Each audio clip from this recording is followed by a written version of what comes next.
right, so today we're going to talk about derived SI units. We've already talked about base SI units, right? Those were the grams, the liters, the meters. Those are the units that you come up with only one dimension, meaning you only need to take one measurement and you have that unit. Derived SI units are units that you have to do some type of either multiplication or division to get to that unit. All right, it's not just one measurement. So our derived units are area, which is a meter squared, because you multiply. You know, if you want to get the area of something, you're multiplying length times width. So therefore, to get area, that's a derived unit, because it's not just one measurement. You've got to figure out the length, figure out the width, and then multiply. Volume is a derived unit because the same thing. Now we have length times width times height. Therefore, the unit will be meters cubed. Not just one dimension. You multiply length times width times height. So it is a derived unit. Density. Okay, to get density, you have to divide mass divided by volume. We talked about it briefly with that worksheet on Monday. Mass over volume. So your units for density could be any mass units. You might see kilograms, you might see grams, over meters cubed. You also could see centimeters cubed. You also could see milliliters. The important part is it's a mass unit divided by a volume unit. We'll get into this more today, okay? Molar mass, we're going to get to later in a few chapters, but it is the mass of your substance over the amount, meaning the mole, the amount, how much of the substance that you have. Same thing with molar volume, the volume over the number of moles that you have. So you have volume on top divided by mole. And energy, we briefly talked about. Energy is force times length. We're not going to get into force and length calculations, that's more physics. But we will be using that unit of energy, joules, later on. Okay, so those are our derived units, meaning not just one measurement, you have to take multiple measurements in order to get the derived units. Any questions on derived units? Okay, so first we're going to talk about temperature a little bit, and then we're going to do density. So what temperature is, it's the quantity of the energy of motion in particles that make it up.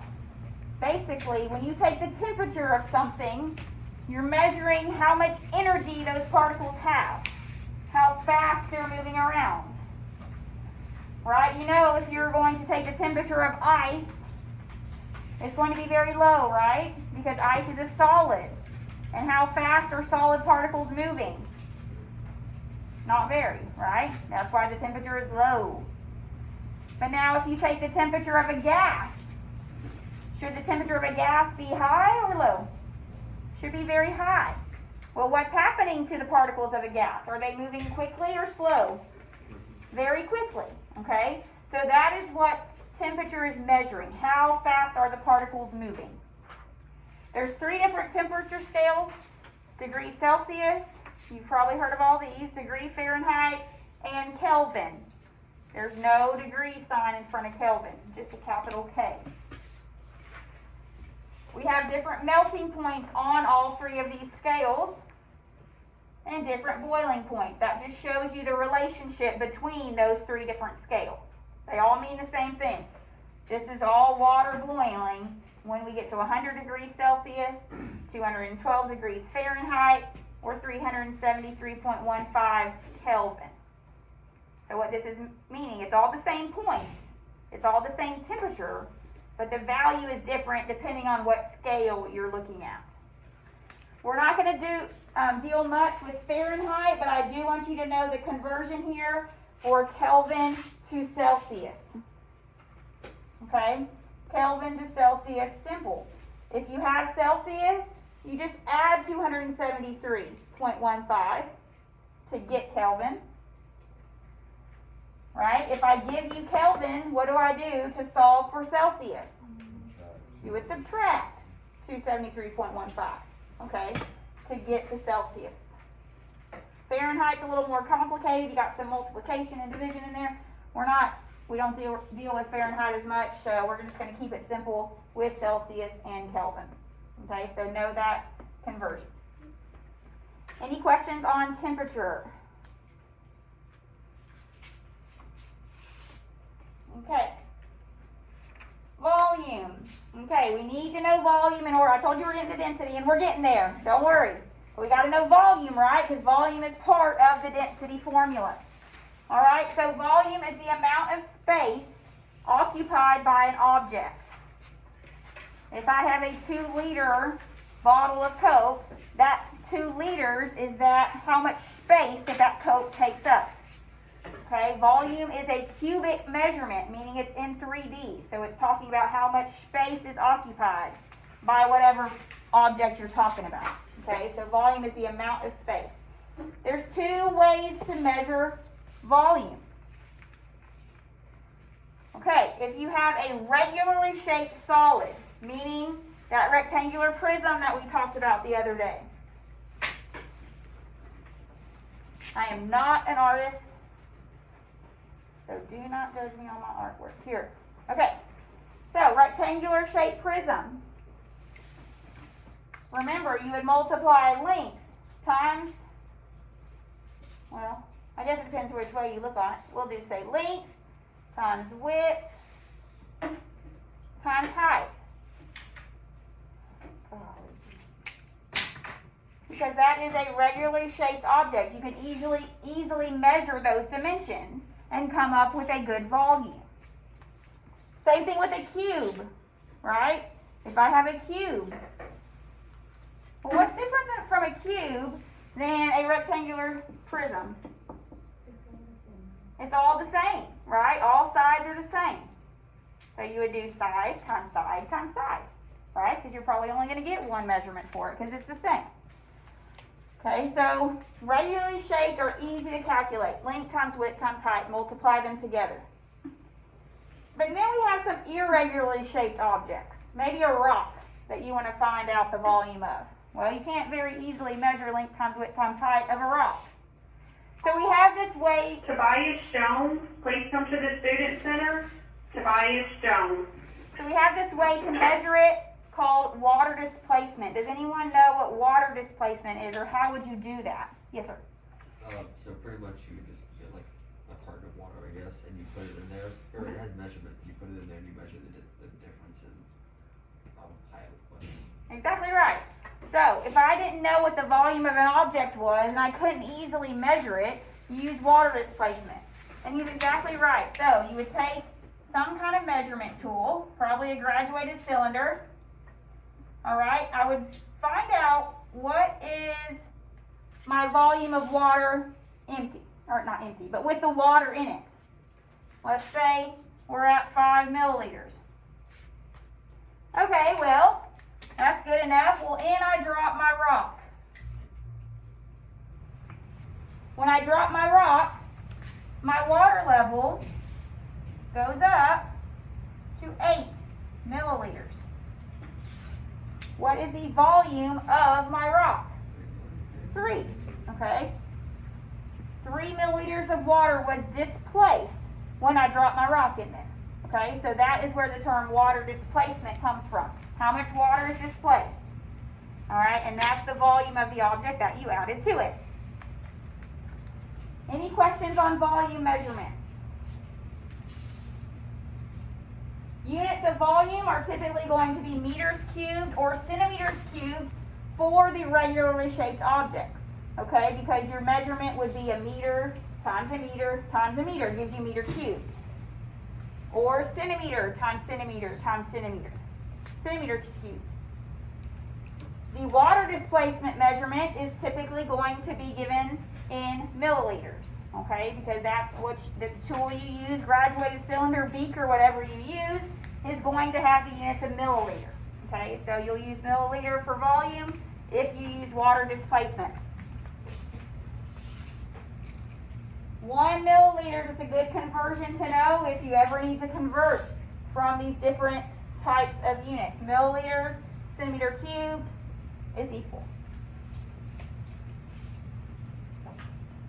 Okay, so let's do some volume problems real quick, then we'll apply it to our density. First one says we have 50 milliliters of water added to a 100 milliliter beaker. Okay, we know that. A rock was added and the water level rose to 55.5 milliliters. What is the volume of the rock? Anyone can answer. What's the volume of the rock? Yes, Austin. 5.5. Very good.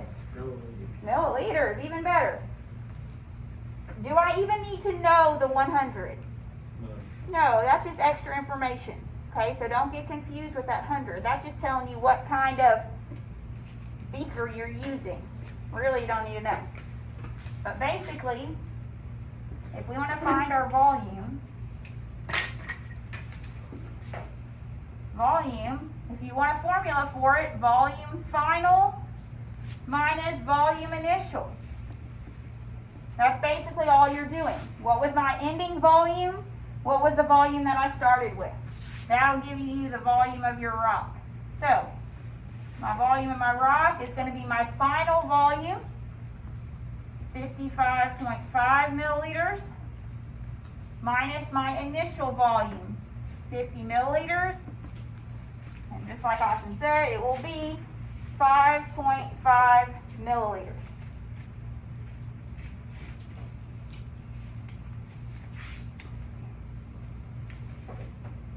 Any questions on that? Let's do the next one. Calculate the height of a dresser having a length of 1.2 meters, a height of 1.98 meters, and a depth of 0.60 meters. Okay, so what's our formula for volume? This is basically a rectangular prism, a dresser. Length times width times height. So here's our first length, 1.2 meters. Our second, 1.98 meters. And our third, 0.60 meters. So multiply it in your calculator.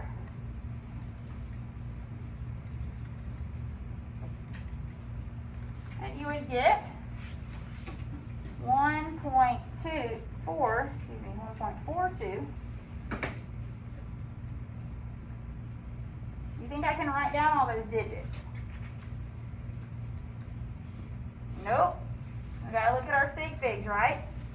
If we're multiplying, what do we look at? The entire number or to the right of the decimal? Entire number. Okay, so how many sig figs do we have here? 2. How many do we have here? 3, and here? 2. Very good. Remember that 0 does not count. But you got to know that 0 after does. To the right, a 0 after a number, to the right of the decimal. Okay, so how many sig figs can our answer have? 2 in the entire number. We do not need to round up because we have a 2 next to it. So it would be 1.4. What are my units going to be? Meters cubed. Meters cubed, all right. You got it. Any questions on volume? Pretty straightforward, right? All right, well now let's apply it when we're using density. Or wanting to find the density. All right, so basically what density is the measurement of a substance in a ratio of mass to volume. So this is the formula you need to know. Density is equal to mass over volume. Okay? For solids, this unit will typically be grams per centimeter cube because as I mentioned, you would get the centimeter cube unit when you're doing rectangular prism. We could also say, or sometimes grams per meter cube is fine as well. Whatever unit is given to you for volume, that's fine. Liquids, the units are typically going to be grams per milliliter because that's going to be given usually finding volume displacement. Okay, so milliliters. If I give you any of these two variables, you should be able to calculate the third. So we're not always just going to be plugging it in and calculating density. Sometimes I might give you volume and density and you need to calculate the mass. Just an algebra problem. Alright? So you have to, I just remember one formula and then just use algebra to solve. You want to remember all different ways and say mass equals volume times density. Remember that. If you want to remember volume equals mass over density, if you want to remember all three, then do it. Just don't get them mixed up. Otherwise, just plug it in and solve. So, let's do that. Okay, what is the density of an 84.7 gram sample of an unknown substance if the sample occupies 49.6 centimeters cubed? So here we have density is equal to mass over volume. Okay, and here is given to us, which number am I going to use for my mass? What is the mass measurement here? Grams. Okay, so this is where you got to remember those units. Grams is always mass. So we have 84.7 grams on the top. Volume is given. We should know that because we see centimeters cubed. We know that's a volumetric measurement. So we have 49.6 centimeter cubed. All right, so we're going to divide those two numbers.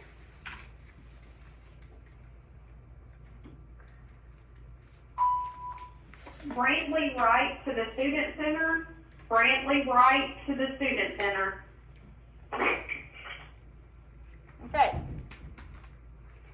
That's the answer we got. Now we got to look at our sig figs. How many sig figs should my answer have? 3. Everyone agree? This one has 3 in the entire number since we're dividing. This one has 3 in the entire number. Fewest, well, they're the same, wins. Okay, so our answer can only have 3 in the entire number. So we'll rewrite that with the correct number of sig figs, 1.71. The 0 gets rounded up. What are my units for this? Very good. Grams per centimeter cubed. We had grams on top, centimeters cubed on the bottom, so then we get grams per centimeter cubed. And that's our density. Any questions on that one? Okay, let's look at this next one. What volume would be occupied by 7.75 kilograms of this same substance? So what's given to us here? What is this a measurement of? Mass. Okay, we know that. But the problem doesn't give us anything else. It's saying of this same substance though. So what do you think is true about the same substance? What's the same? The density. Okay, so that's something good to know. The density of any substance is always the same, meaning aluminum, no matter if you have a tiny piece or a huge piece, aluminum has the same density. Iron, no matter if you have a little piece or a huge piece, iron has the same density. Okay, it's called an intrinsic property. We'll get there later, but just know density of all substances is always the same. So for this one, we're going to use our same formula and plug in what we know. So our density is 1.71 grams per centimeter cubed. All right. We know mass. Mass is on top. Can I plug this mass in?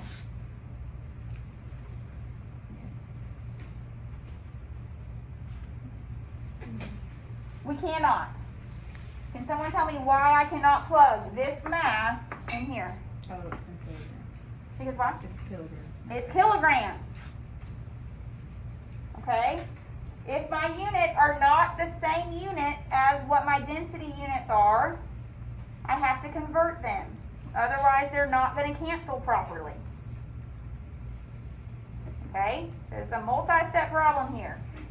Before I plug in my mass, I have to get my mass into what unit? Grams. Okay? So, you know how to do that. We've just been doing that. So go over to the side, somewhere to the side, do that mass conversion. We have 7.75 kilograms. We need to get to grams. So, kilograms on top, kilograms on the bottom, so that it can cancel. We can go straight to grams. Since it's a base unit, that's what we need, is grams. Does everyone see why we're converting to grams? If I plug in kilograms here, I'm going to come up with some funky units. Because you know, if you're solving for volume, which we are, our volume unit should be centimeter cubed. Therefore, our grams have to cancel with something. We have to have grams up here. Okay, kilograms and grams do not cancel. They're different units. So, let's do that. Kilo is larger, so we have a 1 with our kilogram. 1,000 grams. Multiply across the top, we get 7,750 grams. Now can we plug this in for mass? Yes. So now we will plug that mass in.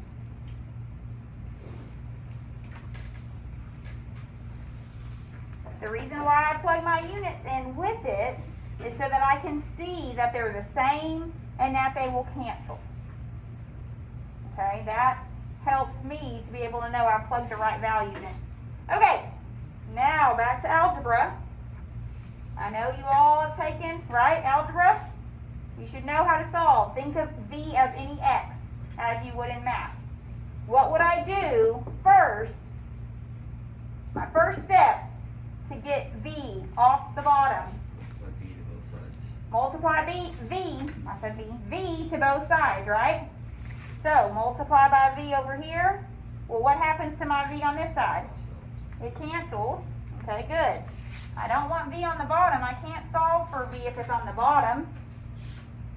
And then I get V on the top, which is what I need. So, I'm going to rewrite my problem here.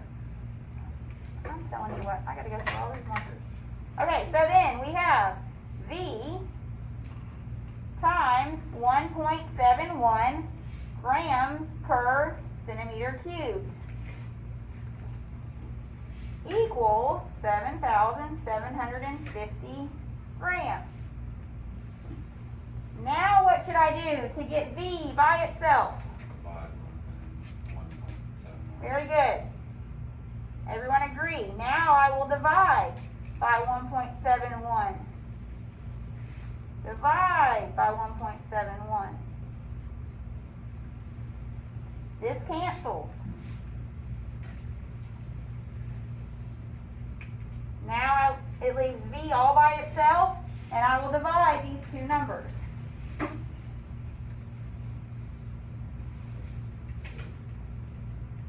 All right, and we should get 4,532.16. We'll look at sig figs here in a second.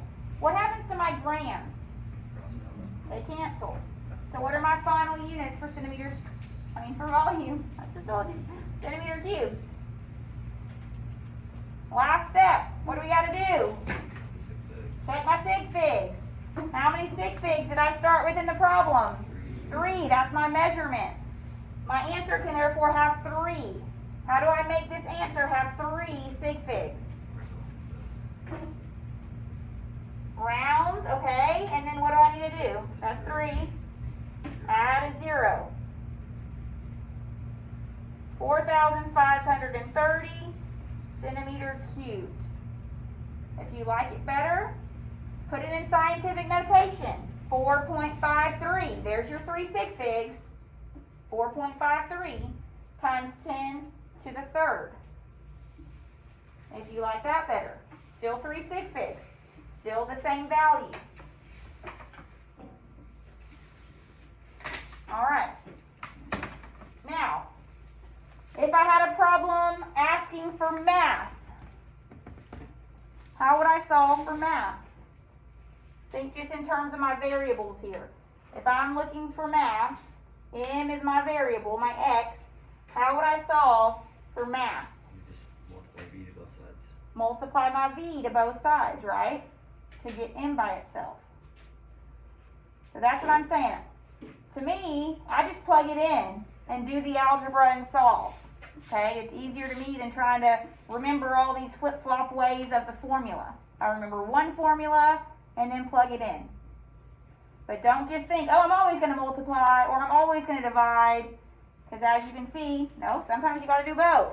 Okay, sometimes you just multiply. Sometimes we just divide. It depends on what values you have. So just use your algebra and solve. Any questions on density? Okay, yep, that's it for today. Okay, that's it. Ansley Conway to the student